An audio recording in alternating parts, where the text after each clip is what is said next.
जब शनिदेव अपनी राशि बदलते हैं तो पूरा ब्रह्मांड नई ऊर्जा से भर जाता है। यह बदलाव सिर्फ एक खगोलीय घटना नहीं, बल्कि हमारी जिंदगी में बड़े बदलावों का संकेत है। नमस्कार प्रिय दर्शकों, हाजिर हूं मैं शनि राशि परिवर्तन प्रभाव को लेकर।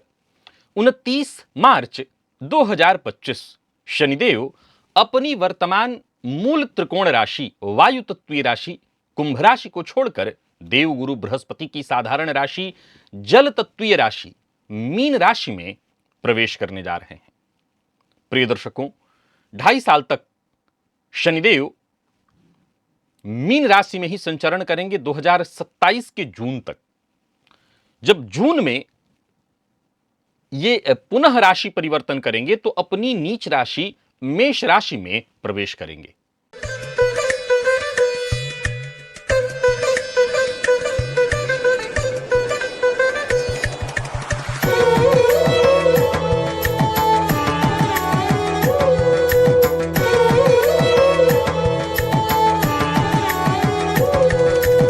शनिदेव को कर्म फल प्रदाता कहा गया है।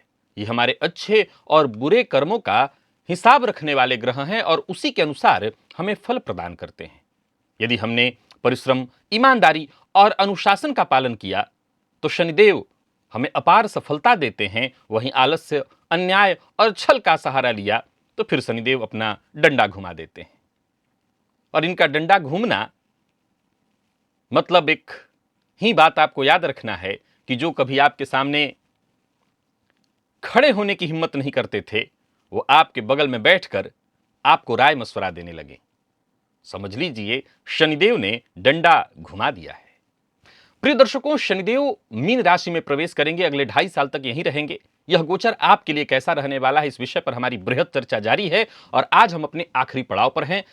यह गोचर आपके लिए शुभ है या चुनौतीपूर्ण, जानेंगे आज मकर, कुंभ और मीन इन 3 राशि के जातकों के लिए। कैसा रहेगा आपका करियर, कैसा होगा इस 2.5 साल में धन की स्थिति आपके लिए, रिश्ते आपके कैसे होंगे, स्वास्थ्य आपका कैसा होगा, क्योंकि इसी 2.5 साल पर तो निर्भर है और आने वाला कल यानी हमारा भविष्य। कौन कौन सी राशियां हैं जो शनिदेव के इस गोचर काल के दौरान उभरेंगी और कौन सी राशियां हैं जिन्हें बहुत सावधान रहना है। प्रिय दर्शकों, आज जिन 3 राशियों की चर्चा है उसमें पहली तो मकर है और बाकी की जो 2 राशियां हैं कुंभ और मीन, आप जानते हैं इन दोनों को 7.5 चल रही है। यह राशिफल मैं आपको आपके चंद्र राशि के आधार पर बताने जा रहा हूं। तो चलिए बिना विलंब किए इस चर्चा को हम आगे बढ़ाते हैं।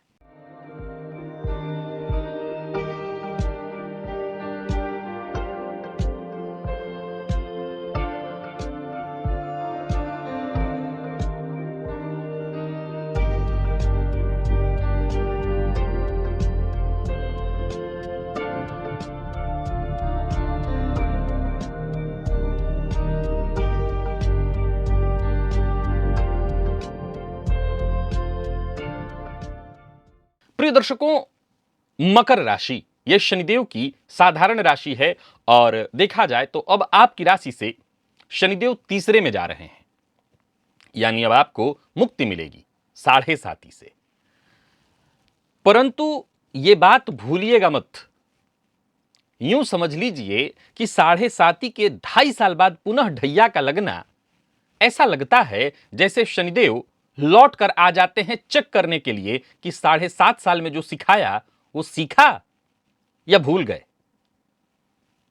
2.5 साल का जो ये समय आपको प्राप्त है ढैया लगने से पहले का,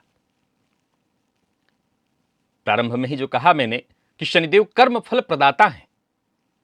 कैसे होते हैं मकर राशि के जातक? मेहनती होते हैं, व्यवहारिक होते हैं, अनुशासन प्रिय होते हैं। देखिए, बस यूं समझ लीजिए कि चीजें थोड़ी धीरे धीरे होंगी पर मजबूती से होंगी। आपको बस धैर्य बनाए रखना होगा। इस समय रणनीति की आवश्यकता है। क्यों? क्योंकि मैंने पहले ही कहा शनिदेव लौटने वाले हैं, 2.5 साल बाद पुनः आएंगे चेक करने के लिए, तो रणनीति तैयार करनी होगी, कहीं गलती पकड़ी ना जाए। लंबी अवधि में सफलता मिलने वाली है, समय लगेगा, सो थोड़ा गंभीरता पूर्वक, शांतिपूर्वक, धैर्यपूर्वक चलना है, आगे बढ़ना है। आगे अकेलापन महसूस होगा, परंतु यही तरक्की का मार्ग भी बनने वाला है। 2025 से 27 के दौरान यहां आपके आत्मविश्वास में वृद्धि होगी, आपके अंदर नई ऊर्जा जन्म लेने वाली है। परंतु फिर भी मकर राशि के जातकों को मैं एक ही बात कहूंगा, आत्मविश्वास बनाए रखना होगा, धैर्य के साथ आगे बढ़ना होगा, क्योंकि यह भी बड़ा समझने वाला विषय है कि जो 7.5 साल में आपके साथ हुआ, एकदम से सब नहीं बदलेगा। गौर करिए तो पिछला 2.5 साल तो फिर भी राहत भरा ही कहा जाएगा। ये आध्यात्मिक 2.5 साल होते हैं। अब यहां से शनिदेव पुनः आपको मौका देते हैं कि जिस आध्यात्म को पिछले 2.5 साल में मैंने सिखाया उसका रास्ता पकड़े रहिए, क्योंकि तीसरे से पुनः अपनी 7वीं दृष्टि आपके 9वें भाव पर डालेंगे। तो आध्यात्म का मार्ग पकड़े रहिए, उसका हाथ पकड़े रहिए, छोड़िए मत। नंबर 1 और नंबर 2 पुरुषार्थ। अगर आप चाहते हैं कि 7.5 साल की भरपाई हो जाए तो बिल्कुल संभव है, 2.5 साल में हो जाएगा, लेकिन उसके लिए आपको पुरुषार्थ करना होगा। आइए मुख्य बातें मैं पहले आपको बता देता हूं। शनिदेव का यह गोचर जो कि आपकी राशि से तीसरे में होने जा रहा है, आपके आत्मविश्वास में वृद्धि कराएगा। यात्राएं संचार के साधन बनेंगे। भाई बहनों से जुड़े मामलों में आपको सहयोग भी मिलेगा और उनसे संबंधित कुछ अच्छे कार्य भी होंगे। मेहनत बढ़ने वाली है, लेकिन सफलता भी तय है। आर्थिक स्थिति मजबूत होगी, परंतु जोखिम से बचना होगा। याद रखिए, निवेश इत्यादि कोई भी करें तो यह सोच करके करें कि मुझे आने वाला कल भी ध्यान में रखना है। रिश्तों में खुलापन, कहीं भी रिश्तों में ईमानदारी से हटना नहीं है, ईमानदारी के साथ ही चलना है और सबके साथ संबंध मधुर बनाए रखना है। स्वास्थ्य का विशेष ख्याल रखना है। मेहनत के कारण थोड़ी थकावट हो सकती है, तो बीच में थोड़ा थोड़ा गैप लीजिए और अपने आप को समय दीजिए। यात्रा कर सकते हैं। और सबसे जरूरी बात, जब पता है कि अगले 2.5 साल बाद पुनः ढैया लगने वाली है, तो कुछ सीखिए, कुछ नया करिए, कुछ बड़ा सीखिए, क्योंकि यही सीखा आज का फिर कल काम आएगा। आइए जान लें धन के दृष्टिकोण से कैसा रहने वाला है यह 2.5 साल। आर्थिक दृष्टिकोण से यह समय उन्नति का कहलाएगा आपके लिए। इनकम के नए स्रोत बनेंगे। निवेश करने का भी अच्छा मौका आपके पास होगा। सो पूरी जानकारी इकट्ठी करिए, धैर्यपूर्वक अचल संपत्ति में, लैंड में निवेश करने का विचार करिए। जो व्यापारी हैं उनके लिए भी यह समय बहुत अच्छा है, क्योंकि आय में आपकी वृद्धि होगी। हालांकि खर्च भी बढ़ने वाला है। शनिदेव की 10वीं दृष्टि 12वें भाव पर होने के कारण खर्च बढ़ा चढ़ा रहेगा। खर्च पर आपको अपने नियंत्रण रखना होगा। 2026 के बाद आर्थिक स्थिति में काफी सुधार आएगा। अभी 1 साल का समय दीजिए। 2026 में काफी सुधार दिखाई पड़ रहा है। समझदारी के साथ आपको काम करना है, समझदारी के साथ आपको निवेश करना है। नौकरी पेशा व्यापारी वर्ग दोनों के लिए अगर देखा जाए तो आप नई ऊंचाइयों को छूने के लिए तैयार हैं, या यूं समझ लीजिए कि समय आपके आ चुका है, दरवाजे पर दस्तक देने वाला है। आप तैयार रहिए। नौकरी करने वालों के लिए प्रमोशन के मार्ग खुलेंगे, जिम्मेदारियां बढ़ेंगी। पर याद रखिए, जो जिम्मेदारी मिले उसे स्वीकार करिए और नतमस्तक होकर के वो कार्य करिए। व्यापारियों के लिए समय बहुत अच्छा होगा। यह समय ऐसा है जिसकी आपको पहले से तैयारी कर लेनी चाहिए और फिर इसका लाभ उठाना चाहिए। 2026 में कई बड़े मौके आपको मिलेंगे। अगर आप मीडिया के फील्ड से जुड़े हुए हैं, मार्केटिंग के फील्ड से जुड़े हुए हैं, राइटिंग पब्लिकेशन के फील्ड से जुड़े हुए हैं, तो यह क्षेत्र आपके लिए लाभप्रद सिद्ध होगा। कार्यस्थल पर आपकी नेतृत्व क्षमता देखने योग्य होगी। विद्यार्थियों की बात करूं तो यह समय आपके लिए शानदार सिद्ध होगा। मेहनत में आपके कोई कमी नहीं होनी चाहिए। आपको खूब सफलता मिलने वाली है। जो प्रतियोगी परीक्षा के विद्यार्थी हैं उन्हें तैयार रहना चाहिए, क्योंकि यह समय आपके लिए बेहद अनुकूल है। तो वहीं जो मैनेजमेंट, लॉ और टेक्नोलॉजी फील्ड के विद्यार्थी हैं, रिसर्च फील्ड के विद्यार्थी हैं, उन्हें जबरदस्त सफलता मिलने वाली है। जो विदेश में शिक्षा ग्रहण करने के इच्छुक हैं उनके लिए 26-27 में अच्छे अवसर दिखाई पड़ रहे हैं। ढैया के बावजूद आप आने वाले समय में विदेश में जाकर के जम सकेंगे, वहां अपनी पढ़ाई अच्छे से कर सकेंगे। आपके परिवार के दृष्टिकोण से देखें, घर परिवार मित्र के दृष्टिकोण से देखें तो यह गोचर ठीक है। घर में सुख शांति बनी रहेगी। परिवार के सदस्यों का साथ मिलेगा, उनके साथ और थोड़ा अधिक समय व्यतीत करने की आवश्यकता है। माता पिता के स्वास्थ्य का ख्याल रखिएगा। पिता के स्वास्थ्य का विशेष ख्याल रखिए। नियमित उनकी जांच इत्यादि करते कराते रहिए। भाई बहनों के साथ संबंध मधुर बनाए रखने से उनका भी सहयोग आपको प्राप्त होगा और इससे आपका और अच्छा ग्रोथ होगा। परिवार में कोई शुभ समाचार, कोई ऐसा कार्य होने वाला है जिसे हम मांगलिक कार्य कह सकते हैं। किसी नए सदस्य का आगमन। लव लाइफ के मामले में देखा जाए तो बढ़िया है। जो लोग रिलेशनशिप में हैं उनके लिए बहुत अच्छा है। हालांकि अपने पार्टनर के साथ थोड़ी सावधानी तो बरतिएगा ही, क्योंकि शनिदेव की तीसरी दृष्टि पंचम पर है, तो सचेत रहना होगा। कुछ लोगों को इस 2.5 साल में धोखा भी देखने को मिलेगा। जो अविवाहित हैं उनके लिए भी अच्छा योग है। विवाह के अच्छे योग बन रहे हैं। 26-27 के दौरान विवाह भी अच्छा होता दिखाई पड़ रहा है। विवाह के कार्य होंगे। दाम्पत्य जीवन भी सुखमय होगा, रिश्तों में संतुलन बनेगा। परंतु आपको भी रिश्तों में पारदर्शिता बनाए रखनी होगी और बातचीत से हर तरह की गलतफहमी को दूर करना होगा। वहीं अगर आपके स्वास्थ्य के दृष्टिकोण से 2,2.5 साल को देखा जाए तो स्वास्थ्य में वैसे कोई विशेष परेशानी नहीं, लेकिन जिन लोगों को रक्तचाप है, दिल की बीमारियां हैं, वो अपने स्वास्थ्य का विशेष ध्यान रखें। नियमित योगाभ्यास करें, योग करें, ध्यान करें, प्राणायाम करें, इससे आपको सफलता मिलेगी। बाकी कुल मिलाकर के देखें तो यह 2.5 साल आपके जीवन में काफी मजबूती से आपके लिए खड़ा है। अपनी दिनचर्या को बस नियमित करिए और लग जाइए। और फिर से एक और जानकारी आपके लिए देना चाहता हूं कि देखिए, इस बात को ध्यान में रखिए कि जो 7.5 के 7.5 साल होते हैं, उसमें से आखिरी 2.5 साल आध्यात्मिक हो जाते हैं। इंसान जब अपने जीवन काल में संघर्ष करता है, परेशानियों में पड़ता है, जूझता है, तो उसे भगवान की शरण में जाने के अलावा कुछ नहीं सूझता।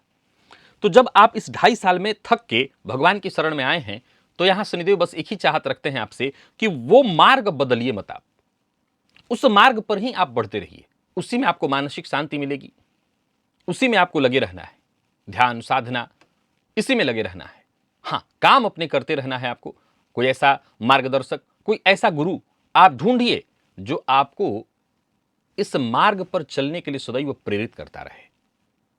बाकी देखा जाए तो विदेश जाना चाहते हैं या कोई बड़ा बदलाव करना चाहते हैं, अपनी नौकरी व्यापार कर सकते हैं। करियर को लेकर के बहुत अच्छा है यह समय। विद्यार्थियों के लिए यह समय बहुत अच्छा है, विशेषकर दूरस्थ या विदेश जाकर के शिक्षा ग्रहण करना चाहते हैं तो जरूर करिए। पर हां, मैं ये बात विद्यार्थियों के माता पिता को बताना चाहता हूं, शनिदेव की तीसरी दृष्टि पंचम पर, शनिदेव की 7वीं दृष्टि नवम पर और शनिदेव की 10वीं दृष्टि 12वें भाव पर गौर करिए। अगर आपका बच्चा बाहर जा रहा है पढ़ने के लिए तो यह समय उसके लिए बहुत अच्छा है, अगर उसकी कुंडली, उसकी राशि मकर है तो। परंतु यह ध्यान रखना है, उससे बातचीत करते रहनी है, उसको बताना है, उसको समझाना है कि इस दौरान वो किसी गलत संगति में पड़ सकता है, गलत आदतों का शिकार हो सकता है। उससे बातचीत करके उसको समझाना है कि क्या सही है और क्या गलत है। गलत और सही का फैसला करना उसको सिखाइए। और अगर आप विदेश में बसने के लिए सोच रहे हैं तो उसका भी मौका आपको इस गोचर काल के दौरान प्राप्त हो सकता है, 2027 के फरवरी के आसपास। कानूनी रूप से अगर आप परेशान हैं तो यहां पर आपको धैर्य रखना होगा। शनिदेव की 12वें भाव पर दृष्टि, आपके ही पक्ष में सब कुछ आ रहा है। बाकी कोई शत्रुता, कोई वैसी विशेष परेशानी नहीं दिखाई पड़ रही। परंतु कई बार क्या होता है कि जब हम अपने बुरे दिनों से बाहर निकलते हैं तो अपने बुरे दिनों में, चूंकि हम जब जूझ रहे होते हैं, परेशान होते हैं, तो कई बार हमसे ऐसी गलतियां भी हो जाती हैं जिससे लोग शत्रु बन जाएं हमारे। यहां यह बात आपको बताना चाहता हूं कि संभव है कि यह समय जब आप शांति से अपने जीवन को सही दिशा में ले जाने का प्रयत्न कर रहे हों, तो वो पुरानी दुश्मनियां, वो पुराने आपके गुप्त शत्रु, वो विरोधी हो सकता है उठ खड़े हों। अपने आप पर भरोसा रखिएगा, घबराइएगा मत, शनिदेव पर भरोसा रखिएगा। बाकी कोर्ट कचहरी से संबंधित कोई भी मसला चल रहा है, जो कानूनी जानकार हैं उनसे राय मशवरा करिए। बाकी कोई कुछ बिगाड़ आपका नहीं पाएगा। हनुमान चालीसा का पाठ करते रहना है, क्योंकि आगे ढैया है, शनि राशि से पंचम है, तो आपको हनुमान चालीसा का पाठ करते रहना है और जरूरतमंदों की मदद करते रहनी है। ओम शम शनैश्चराय नमः, इस मंत्र का 108 बार जब, विशेष करके शनिवार के दिन, और गरीबों को भोजन कराते रहिए। यह आपके लिए अच्छा रहेगा। बाकी कुल मिलाकर के देखा जाए तो मकर राशि के जातक 7.5 से बाहर हैं और इस गोचर काल के दौरान अब जो भी बेहतर वो अपने लिए कर सकते हो, अगले आने वाले 2.5 साल की जो तैयारी कर सकते हो वो करें। बात कुंभ की कर लेते हैं। यह गोचर आपकी राशि से दूसरे में होने जा रहा है। आप जानते हैं यह 7.5 की आखिरी ढैया होगी आपके लिए। यह राशिफल मैं आपको आपके चंद्र राशि के आधार पर बता रहा हूं। देखा जाए तो शनिदेव का आपकी राशि से दूसरे भाव में गोचर करना, कुंभ राशि कैसे होते हैं ये लोग? कल्पनाशील, बुद्धिमान, स्वतंत्र विचारधारा वाले, स्वतंत्र सोच वाले, सामाजिक रूप से जागरूक खुद भी होते हैं, दूसरों को भी करना चाहते हैं, हमेशा कुछ नया सीखने का प्रयत्न करते हैं। इनकी इच्छा होती है, ये इनकी चाह होती है, कुछ नया सीखना है। कभी कभी आपकी जो सोच है वो बिल्कुल अलग और अनूठी हो जाती है, जिससे आम कोई नहीं समझ पाता। आपके विचारों को समझ पाना भी इतना आसान नहीं है। हो सकता है कई बार इसी सोच के चलते आप अकेलापन भी महसूस करते हैं। 2025 से 27 का ये दौर आर्थिक, पारिवारिक और आपके विकास कई मामलों में बेहद महत्वपूर्ण अनुभव आपको देने वाला है। कुंभ राशि के जातकों के लिए 7.5 की आखिरी ढैया है। धैर्य बनाए रखना होगा। आर्थिक स्थिति आपकी मजबूत होगी, परंतु धन, चूंकि शनिदेव व्ययपति भी बनते हैं, तो धन कहां खर्च करना है इस मामले में आपको पहले से तैयारी करके रखनी होगी। आइए कुछ मुख्य बातें आपको सबसे पहले बता देता हूं। शनिदेव का आपकी राशि से दूसरे में गोचर धन, परिवार, वाणी, इसका ये भाव है, तो वाणी में थोड़ी कड़वाहट तो आएगी। और शनिदेव चूंकि द्वादशपति बनकर के द्वितीय भाव में बैठेंगे, हालांकि स्वग्रही होंगे, गुरु की राशि में होंगे, लेकिन ये व्यय कारक स्थिति उत्पन्न करेंगे। अभी आपको तय करना है, क्योंकि आपके राशिपति हैं, तो ये आपको तय करना है कि खर्च कहां हो। क्योंकि शनिदेव की तीसरी दृष्टि चतुर्थ भाव पर है, तो अचल संपत्ति, लेकिन वो भी अचल संपत्ति कैसी, तो जिसमें किसी तरह के लिटिगेशन वगैरह ना हो, किसी भी तरह की कोई कानूनी अड़चन ना हो, इसको भली भांति समझ करके और ऐसी संपत्ति पर अगर आप निवेश करें तो आपके धन के मामले में स्थिरता आपको देखने को मिलेगी, करियर में भी स्थिरता, लेकिन याद रखिए मेहनत और वो भी धैर्य के साथ, ये बेहद जरूरी है। फिजूल खर्ची से बचना होगा। रिश्तों में सुधार की आवश्यकता होगी। गलत फहमियों को बढ़ने नहीं देना है। चाहे आपका खुद का स्वास्थ्य हो, आपके माता पिता का स्वास्थ्य हो, स्वास्थ्य को नजरअंदाज मत करिए। गला, दांत, पाचन तंत्र, इससे संबंधित विशेष समस्याएं संभव है, आपको ध्यान देना होगा।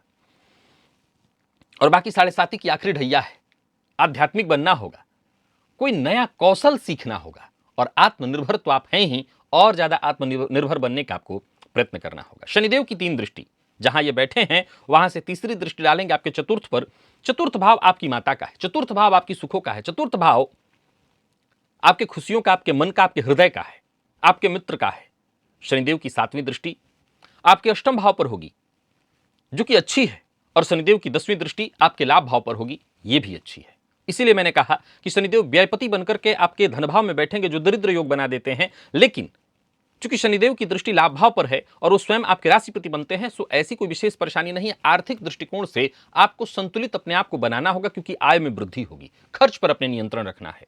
पुराना निवेश आपको लाभ दे जाएगा, क्योंकि अष्टम पर शनिदेव की दृष्टि है। नया निवेश आपको सोच समझ करके करना होगा। वित्तीय जो भी जिम्मेदारियां हैं, इसे बहुत सोच समझ करके निभाइए, योजनाबद्ध ढंग से काम करिए। व्यापारियों के लिए समय धनदायक है, परंतु मेरी राय है कि धन कमाने से ज्यादा धन संचित करने पर आपको फोकस करना होगा। नए रिस्क अभी आपको नहीं लेने हैं, रिस्क लेने के लिए अभी आप तैयार नहीं हैं, इसके लिए भी समय बाकी है। 26-27 में जाकर के आप बड़ा रिस्क लीजिए, फिर लाभ के योग बनेंगे, अवसर मिलेंगे, लेकिन अभी धैर्य बनाए रखना है। नौकरी और व्यापार के दृष्टिकोण से देखें तो नौकरी में स्थिरता आएगी, नई जिम्मेदारियां मिलेंगी। और व्यापारियों की बात करूं तो व्यापार में भी आपको धैर्य का प्रदर्शन करना है, तभी जाकर के आपको सफलता मिलेगी। उम्मीद करिए खूब आगे बढ़ने का, पर दूसरों से ज्यादा उम्मीद मत करिए, आत्मनिर्भर बनिए। विदेश से जुड़ा कोई कार्य आपका जो लंबे समय से रुका हुआ था, वो बनने वाला है, या ऐसे कार्यों में प्रगति आएगी। नई डील संभव है। नेटवर्किंग इत्यादि के फील्ड से आप जुड़े हुए हैं तो भी आपको फायदा मिलेगा। टेक्नोलॉजी, कम्युनिकेशन, बैंकिंग, कोई नया स्टार्टअप इत्यादि करना चाहते हैं, रिसर्च फील्ड में कोई बड़ा कार्य कर रहे हैं, तो नया कार्य तो नहीं कर सकते, लेकिन कर रहे हैं तो इसका क्षेत्र में आपको उपलब्धि मिलेगी। 2027 के बाद करियर में और तेजी आएगी, तब तक धैर्य बना करके कड़ी मेहनत आपको करते रहना है। विद्यार्थियों की बात करूं, विशेषकर प्रतियोगी परीक्षा के विद्यार्थियों के लिए तो समय ध्यान केंद्रित करने का है, भटकाव को नियंत्रित करने का है। रिसर्च, मैनेजमेंट, इंजीनियरिंग, साइंस और कम्युनिकेशन फील्ड के विद्यार्थियों के लिए यह समय बेहद श्रेष्ठ अवसर लेकर के आ रहा है। प्रतियोगी परीक्षा के विद्यार्थी जी जान झोंक दें, तैयारी में कोई कमी नहीं होनी चाहिए। आपकी नियमितता, आपका अनुशासन ही आपको सर्वश्रेष्ठ बनाने वाला है। विदेश में शिक्षा ग्रहण करने की इच्छा रखने वाले विद्यार्थियों के लिए भी अवसर दिखाई पड़ रहा है। तो वहीं परिवार के मध्य किसी न किसी बात को लेकर के अनबन, तू मैं की स्थिति उत्पन्न होगी। थोड़ा सा आपको सजग रहना है, सचेत रहना है, बातचीत से चीजें सुलझेंगी। माता पिता के स्वास्थ्य का ख्याल, विशेषकर माता के स्वास्थ्य का ख्याल रखना है, उनके स्वास्थ्य का नियमित जांच इत्यादि कराते रहना है। बड़े भाई बहन से मतभेद की संभावना है, तो जरा बच करके रहिए, या ऐसी स्थिति ही उत्पन्न मत होने दीजिए। हाँ, ये अच्छी भी बात है कि परिवार में किसी सदस्य की शादी या कोई ऐसी खुशी भी आने वाली है। लव लाइफ के दृष्टिकोण से देखें तो जो लोग रिलेशनशिप में पहले से हैं, उनके रिश्ते में पारदर्शिता आएगी, और उनको रखनी भी होगी। जो लोग अविवाहित हैं, विवाह के अच्छे योग आपके बनेंगे।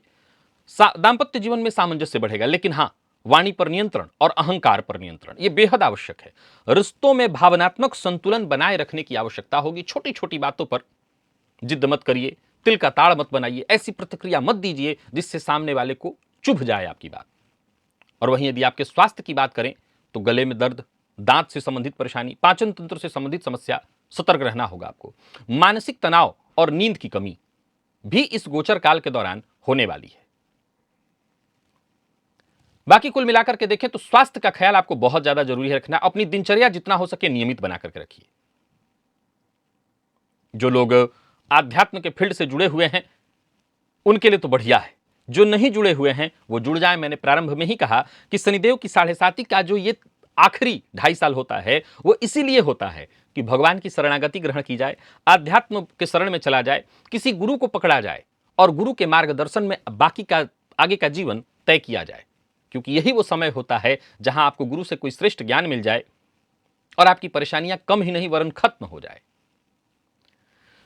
विदेश जाने के लिए अगर आप प्रयत्न कर रहे हैं तो विद्यार्थियों के लिए तो ठीक है, शिक्षा ग्रहण करने वाले विद्यार्थियों के लिए मौका है, आप स्थान परिवर्तन कर सकते हैं, आप विदेश जा सकते हैं। लेकिन जो लोग विदेश में बसने का प्रयत्न कर रहे हैं उनके लिए भी मौका नहीं मिलेगा, उसमें कोई ना कोई कानूनी अड़चन, कोई बाधा उत्पन्न होने वाली है। और अगर पहले से ही किसी कानूनी अड़चन में आप फंसे हुए हैं तो आपको बहुत ज्यादा धैर्य बनाए रखना होगा, क्योंकि कानूनी मामलों में धन व्यर्थ में व्यय होने वाला है। इस गोचर काल के दौरान आपके अपने ही लोग आपके शत्रु हो सकते हैं, आपका कोई पुराना मित्र, आपके अपने घर परिवार के लोग, या संभव है कि पैतृक संपत्ति को लेकर के कुटुंब के बाकी के जो और लोग होते हैं, जैसे आपके पिता के भाई या आपके दादा के भाई, ऐसे परिवारों से व्यर्थ की अनबन मतभेद की स्थिति उत्पन्न होगी। एक और बात, अपनी गुप्त बातों को गुप्त रखने का प्रयत्न करिए, अपनी बातें हर किसी से शेयर मत करिए। बाकी कोर्ट कचहरी संबंधित मामलों में थोड़ी सावधानी बरतनी होगी, क्योंकि यह समय आपके धन को व्यय कराने वाला है। और अगर बात शनिदेव की दृष्टि की करें तो शनिदेव की तीसरी दृष्टि आपके चतुर्थ भाव पर होगी। चतुर्थ भाव को क्षेत्र का भाव कहा गया है, शनिदेव क्षेत्र के कारक हैं। अचल संपत्ति इत्यादि ले सकते हैं, इसमें इन्वेस्टमेंट आपका सही होगा, लेकिन ये ध्यान रखिएगा कि शनिदेव द्वादशपति भी बन रहे हैं, फलतः कोई भी प्रॉपर्टी लीजिए उसके बारे में भली भांति आपको जानकारी लेनी होगी। अब जाहिर सी बात है, जब कोई पैसा इन्वेस्ट करता है तो भली भांति जानकारी लेकर के ही करता है, लेकिन आपको सतर्क थोड़ा ज्यादा रहना होगा। और शनिदेव की तीसरी दृष्टि चतुर्थ भाव पर होने से माता के स्वास्थ्य का ख्याल रखिए, माता को जोड़ों में दर्द इत्यादि की शिकायत, अगर आप पहले से ही हार्ट पेशेंट हैं तब आपके लिए यह समय खतरे की घंटी बजाएगा। अगर आप हार्ट पेशेंट नहीं है तो चिंता की कोई बात नहीं।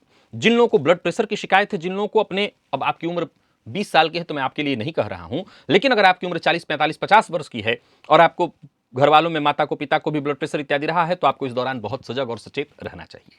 शनिदेव की दृष्टि सातवीं जो है अष्टम भाव पर होगी, ये आपके आयु के लिए ठीक है, यानी इस गोचर काल के दौरान कोई ऐसा हादसा आपके साथ नहीं होने वाला है जो आपके लिए नुकसानदेह हो, फिर भी स्वास्थ्य का ख्याल रखना जरूरी है। और बाकी लाभ भाव पर शनिदेव की दृष्टि से लाभ के रास्ते बनेंगे। हाँ, थोड़ी देरी कई बार होगी, कई बार आपको ऐसा प्रतीत होगा कि पैसा आता तो दिख रहा है लेकिन उसमें कोई ना कोई व्यवधान उत्पन्न हो रहा है, उसको लेकर के घबराइएगा मत।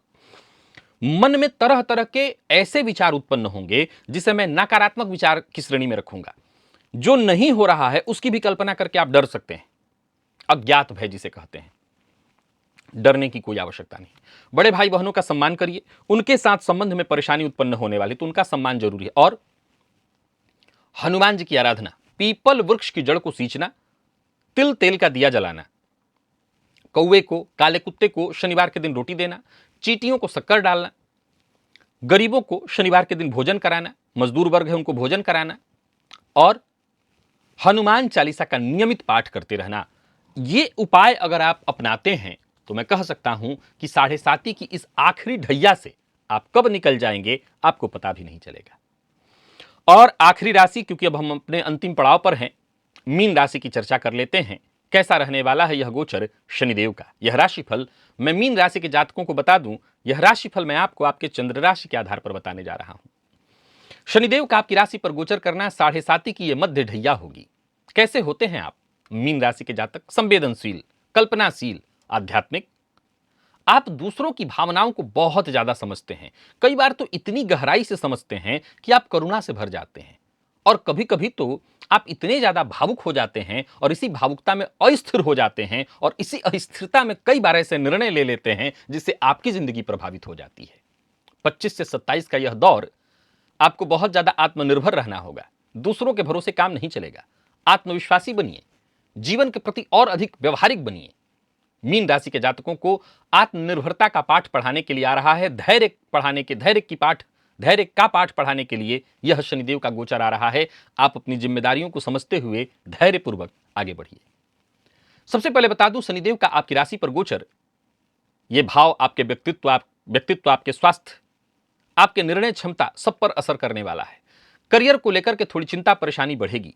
यूं समझिए कि प्रारंभ में ही आपके इस राशिफल का एक मूल बात मैंने कह दिया है, धैर्य। अग्नि परीक्षा है आपकी, तो धैर्य तो रखना होगा, मेहनत में कोई कमी मत रखिए।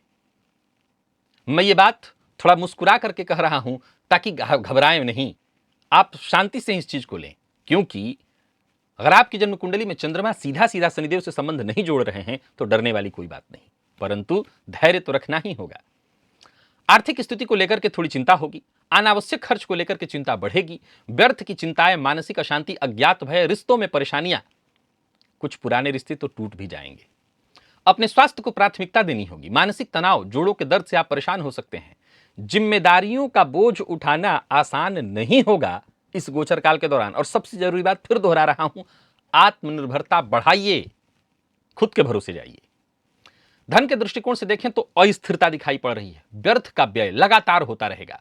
आप लाख प्लानिंग करेंगे कि मुझे सही जगह पर सही इन्वेस्टमेंट करना है, पर ढाक के तीन पात, अंत में कहानी वही निकल करके आएगी, पैसा टिकेगा नहीं, निकल जाएगा हाथ से। तो बहुत सोच समझ करके कहीं पैसा लगाना है, सतर्क रहना बहुत जरूरी है। जल्दबाजी में निर्णय बिल्कुल नहीं लेना, और ले भी लेंगे तो क्या होगा, कोई रिजल्ट तो आएगा नहीं, ऊपर से परेशानी लेने के देने पड़ सकते हैं। आर्थिक दृष्टिकोण से चिंता का है यह वर्ष, 2.5 साल। बचत की कोशिश आपको लगातार करनी है, प्रयास। देखिए, जो घटित होने वाला है उसको बदला नहीं जा सकता, जो अनावश्यक खर्च के रास्ते बनने वाले हैं उसको हम बदल नहीं सकते, पर क्या हाथ पर हाथ धरे बैठे रहें? क्या प्रयत्न भी ना करें? प्रयत्न करें, अनावश्यक खर्च को रोकने का प्रयत्न तो करना ही होगा। नौकरी पेशा, व्यापारी वर्ग दोनों के लिए कहना चाहता हूं, करियर में अस्थिरता देखने को मिलेगी, सावधानी जरूरी है। हालांकि एक अच्छी बात और भी है आपके लिए, शनिदेव चूंकि लाभपति बनते हैं। अब जब मैं बात बार बार अधिक व्यय की कह रहा हूं तो सवाल खड़ा होता है कि व्यय कहां से होगा, पहले आय होगी तभी तो अच्छी बात यह है कि धनागमन भी होगा, बस यही कि आपको पता नहीं चलेगा। क्यों? क्योंकि खर्च बहुत ज्यादा होने वाला है। तो जिस गति से धन आएगा उससे तीव्र गति से निकल जाएगा। नौकरी में परिवर्तन चाहते हैं तो कर सकते हैं, लेकिन मेरी सलाह भी ना करें। 2026 के लास्ट के बाद ही आपको परिवर्तन करना चाहिए। व्यापारी वर्ग धैर्य के साथ, नई रणनीति के साथ काम करें। सरकारी नौकरी करने वाले, विशेषकर जो प्रशासनिक क्षेत्र में हैं, उन्हें बहुत ज्यादा सजग और सचेत रहना है। आपके ऊपर कोई ऐसा आरोप लग सकता है, आपकी छवि धूमिल हो सकती है, तो सावधानी जरूरी है। अपनी जिम्मेदारियों से भागिए मत। विदेश से जो लोग जुड़े हुए हैं या जुड़ना चाहते हैं उनके लिए ठीक है, आप चले जाइए। आप विदेश में अगर आप हैं तो यह समय ठीक है, बल्कि वहां आपको सफलता मिलेगी। कोई नया डील करना है तो इस मामले में सावधानी जरूरी है। बात विद्यार्थियों की करें तो यह समय ऐसा है जहां आप चाह करके भी अपना ध्यान केंद्रित कम कर पाएंगे, फलतः सफलता बाधित होगी। जो लोग रिसर्च फील्ड के हैं, मैनेजमेंट फील्ड के हैं, जिनको ज्यादा मेहनत करनी है, आईटी फील्ड के हैं, मेडिकल फील्ड से हैं, साइंस फील्ड से हैं, आपको लगातार संघर्ष देखने को मिलेगा। अच्छे अवसर मिलने के बावजूद आप उस अच्छे अवसर को अपने पक्ष में परिवर्तित कर न पाए, ऐसी स्थिति दिखाई पड़ रही। फिर भी नियमितता और अनुशासन अगर ये बनाए रखें तो निसंदेह आप बुरे दौर को भी अपने अच्छे दौर में परिवर्तित कर सकते हैं। विदेश में जाकर के शिक्षा ग्रहण करने के इच्छुक हैं, यह समय बहुत अच्छा है, अवसर मिलेगा। बात अगर आपके परिवार की करें तो परिवार के मध्य तनाव दिखाई पड़ रहा है, यहां भी धैर्य की आवश्यकता पड़ेगी। माता पिता के स्वास्थ्य को लेकर के चिंता, उनके स्वास्थ्य की नियमित जांच, और जीवन साथी से अनबन, तू मैं गलतफहमियों को बढ़ावा न दें। रिश्तों में परेशानी उत्पन्न होने वाली है। लव लाइफ की बात करूं तो लव लाइफ में कोई दिक्कत नहीं। जो लोग रिलेशनशिप में पहले से हैं उनका ठीक है, कोई दिक्कत नहीं। अब अलग बात है कि आप भीतर ही भीतर जूझ रहे होंगे तो फिर प्रेम संबंध पर भी तो उसका असर दिखाई पड़ेगा। हर चीज एक दूसरे से जुड़ी हुई है। अब भीतर ही भीतर मेरा काम नहीं बन रहा है, मैं कार्य क्षेत्र को लेकर परेशान हूं, तो प्रेम के क्षेत्र में कहां आनंद आने वाला है। जो लोग अविवाहित हैं उन्हें विवाह का अवसर तो प्राप्त होगा, लेकिन यहां भी बाधाएं तरह तरह की उत्पन्न होंगी। शादीशुदा जीवन में बहुत ज्यादा आपसी सहयोग बनाए रखने की आवश्यकता है। अपने पार्टनर को यह राशिफल सुनाइए और बताइए कि आपका समय ठीक नहीं है तो वो आपका साथ दें। दोनों अहंकार से बचें और संकोच से भी। जो सत्य है वो बोलें, अहंकार से बचिए। भावनात्मक संतुलन बनाए रखना जरूरी है, और छोटी छोटी बातों पर लड़ना बिल्कुल ठीक नहीं है। मानसिक चिंता रहेगी, ओवर थिंकिंग से आपको बचना होगा। जोड़ों और हड्डियों के दर्द से आपको परेशानी होगी। पाचन तंत्र से जुड़ी परेशानियां रहने वाली है। ध्यान प्राणायाम इसका सहारा लीजिए। शारीरिक शक्ति थोड़ी कम आपके अंदर महसूस होगी। आपको ऐसा महसूस होगा जैसे आपको आलस्य होगा, मन नहीं करेगा काम करने का, काम में मन नहीं लगेगा।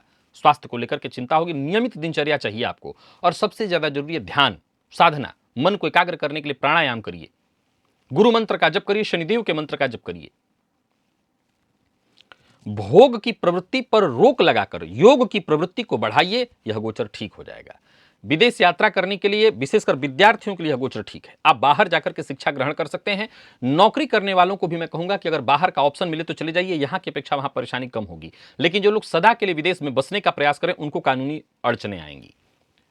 किसी भी तरह के कानूनी मामले में फंसे हुए हैं तो धैर्य रखना होगा। परेशानी रहेगी और बढ़ेगी भी, यहां व्यर्थ व्यय होगा, शत्रुता बढ़ेगी, लोग आपको परेशान करेंगे। कुछ न कुछ ऐसी स्थिति उत्पन्न होगी जहां आपके अपने लोग, जानकार लोग आपके शत्रु बनते चले जाएंगे।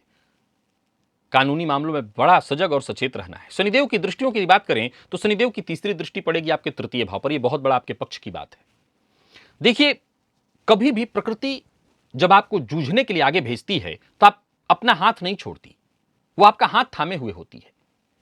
शनिदेव की 7.5 के ये 7.5 साल जरा सोच के देखिए कि शनिदेव अगर अपने उस उग्र रूप में आ जाएं और केवल कर्म फल दाता ही बन जाएं, तब तो फिर कोई बचेगा नहीं, क्योंकि हमें पता है कि हम क्या कर रहे हैं।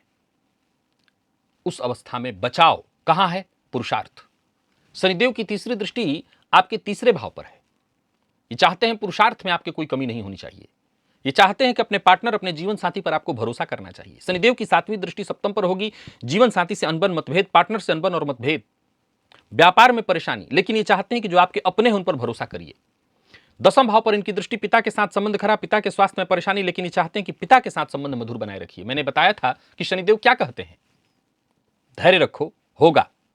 एक लाइन कहा था मैंने, होगा वही जो आप चाहते हैं, बस तब नहीं जब आप चाहते हैं। शनिदेव बस इतना ही तो कहना चाहते हैं। वही आपसे उम्मीद इस गोचर काल के दौरान है कि आप बस पेशेंस बनाए रखिए। आप जो चाहते हैं वो सब हो जाएगा, बस तब नहीं जब आप चाहते हैं। थोड़ा इंतजार करना है। ये 2.5 साल काटना होगा। 7.5 की ये मध्य ढैया है और इसी मध्य ढैया में वो 90 दिन का पीरियड आएगा जिसका आने वाले दिनों में मैं जिक्र करूंगा। मीन राशि के जातकों के लिए यह विश्लेषण सबसे ज्यादा जरूरी है कि आपने ध्यान से सुना होगा तो मैं ज्यादातर नेगेटिव बोला हूं, मैं भी जानता हूं। देखिए, एक तो यह हो गया कि मैं आपको मुंह मीठा करा के भेजूं यहां से, और दूसरा कि वो सत्य बताऊं जो घटित हो सकता है। मुंह मीठा अभी 2-3 दिन पहले ही कराया था और बताया था कि यह समय समझने का है, कुछ सीखने का है, नई स्किल सीखने का है, अपने अर्थ को सुव्यवस्थित करने का समय है ये जो मध्य वाला समय है। तो जो भी पैसे आपके पास पड़े हुए हैं, जो भी संचित धन है, उसे आप सही ढंग से इस्तेमाल करिए, क्योंकि आज अगर गलती हुई तो अभी 2.5 साल बाकी है, फिर 2.5 साल बाकी है। तो आपको बहुत सजग और सचेत होना है। बाकी उपाय के तौर पर आपको हर शनिवार शनि चालीसा का पाठ, हनुमान चालीसा का पाठ, सुंदरकांड का पाठ जो आपसे सहज ढंग से हो सके करिए। पीपल वृक्ष की जड़ को जल से सींचिए, गरीबों को भोजन कराइए। शनिवार के दिन तिल, काले उड़द का दान, काला तिल जल में डाल करके उस जल से स्नान, ओम शम शनिश्चराय नमः इस मंत्र का 108 बार जप। ये सारे उपाय, कौवे को, काले कुत्ते को रोटी डालिए, चींटियों को शक्कर इत्यादि डालिए, ये सारे उपाय करिए और इन उपायों को करके आप अपने जीवन को सुरक्षित कर सकते हैं। तो मीन राशि के जातक सबसे ज्यादा सचेत रहें। 7.5 की मध्य ढैया आपकी राशि पर है। ये चर्चा यहां पूर्ण हुई। आज के लिए बस इतना ही। इजाजत दीजिए, पुनः मुलाकात होगी। तब तक के लिए नमस्कार।